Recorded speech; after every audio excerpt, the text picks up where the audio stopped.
Hello' friends, বৰ্ণালী কোঁৱৰ চেনেললৈ আপোনালোক সকলোকে স্বাগতম জনাইছোঁ। আশা কৰোঁ সকলোবোৰ ভালদৰে কুশলে আছে। আজি মই মাছৰ অন্য এটি ৰেচিপি লৈ আহিছোঁ। এই ৰেচিপিটো মই প্ৰথমবাৰ বনাই আছোঁ আৰু খায়ো বহুত ভাল লাগিল, সেইবাবে আপোনালোকৰ মাজত শ্বেয়াৰ কৰিলোঁ। আশা কৰোঁ ভিডিঅ'টো চাই ভাল লাগিলে like, comment, share and subscribe কৰি দিব। এয়া মই প্ৰথমে লৈছোঁ মচন্দৰী, নৰসিংহ পাতবোৰ যিহেতু বুঢ়া হৈ আছে, কোমলীয়া নাই, সেইবাবে বুঢ়াকৈ লৈছোঁ। কোমলীয়া থাকিলে ভাল অৱশ্যে। এয়া আৰু কলপাত এখিলা। এতিয়া সকলোবোৰ মই কলপাতত লৈ ল'ম। মচন্দৰী, নৰসিংহ, বিলাহী আৰু নহৰু কেইফুটামান।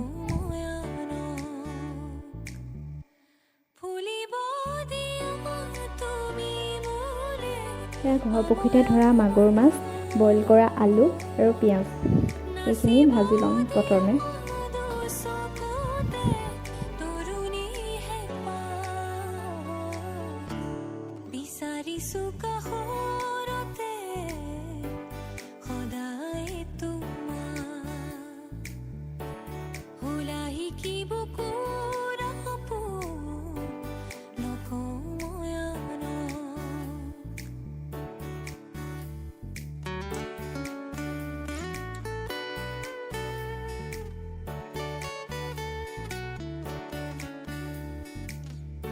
পুনৰ এটি নতুন ভিডিঅ'ৰ সৈতে আকৌ লগ পাম। তেন্তে আজিলৈ আহিছোঁ, বাই বাই।